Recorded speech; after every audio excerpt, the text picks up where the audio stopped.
And Those things so, can't be unrelated though, because there's a couple threads that run through the show. One is that you have a certain style of wrestling that you feel you need to pass on, and another thread is that you always had the attitude of just doing your job. Now, yes, those two found it, and then you talk about chemistry. If you look at your career, you had chemistry with Finley, you had chemistry with Mr. McMahon, you had chemistry with Tajiri, yeah. Eugene. This is a very wide variety. Eric Bischoff, a very wide I'm variety a, of people. I'm a mad chemist, man. And I guess what I'm Oh, that foundation of your wrestling always made yes, you credible in any yes. situation, That's the but thing. I also could always keep your attitude. credibility. You had Yes, a great attitude, yes. and it seems like whatever skills you have, whatever talents you have, you kind of maximized it. And it might even have more to do with that great attitude that you had than your wrestling ability. But both seem to be crucial in making these, these seemingly superficial comedy moments work. Underneath it, underneath the tip of the iceberg, is this great attitude you had of working in any situation, but also your Mm, credible wrestling too. yep. And somebody mentioned that to me. I don't know. I forget. I've been Taz actually, not too long ago. I don't know. Somebody was. I don't talk about this. Somebody mentioned something in a group, and Taz went, or somebody said, and something about the comedy, and he went, yeah, but you could in a second turn it and never lost your credibility.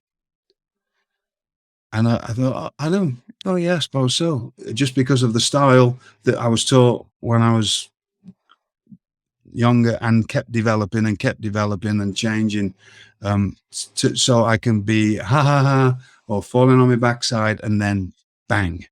And now I'm going to make you either believe me or I'm going to make you hate me. And I could do that like that without thinking about it at any time, any split second at any time. But that's just years of experience and the right people. Again, I know why I'm here because I was born in the right year and the right people taught me all these skills. And then because of my interest in British entertainment, I had nothing but things I could just either stuff of my own or bits of everybody's stuff that just seemed to come out when I needed them. And that was part of whatever I did. So the credible wrestling helped, the entertainment knowledge and being able and not being shy to do it and being comfortable with myself is another thing. That's the other thing. I've got no, I don't think I'm anything. I love Taz, but and I love Taz personally as well. Super nice guy. To think of him being asked to do some of the things that you did, it's a very different thing. No, it's not. It wouldn't be Taz, the Taz character, but I could, and I don't know because he's I don't know if he's ever been asked. How do you know if he's never been asked? That's very true. I made my character a comedy there was a lot of in jokes and a lot of comedy in Lord Stephen Regal.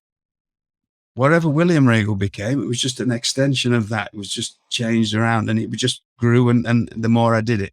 So I set out with but I already had the credible wrestling. Who knows? Taz could have been the funniest. Well, he is. I mean, in real life, he's just he really is. He laughs at, yes, he is. So, but he was never put in that position. I was, because it was something that I did on camera. I'd done it. Anybody who knew anything about me knows that I could just turn on, as you say in America, on a dime. But I'd started off like that. Once I'd started doing Lord Stephen Regal, it was always with whatever it was going on with me. So who knows? Tess could have been the most entertaining man of all time. Willie Williams is an incredible wrestler and he's left an incredible mark. Who knows? Because he just wasn't put in that position. So that's all it is, really. Yeah. So that's just the way it'll. My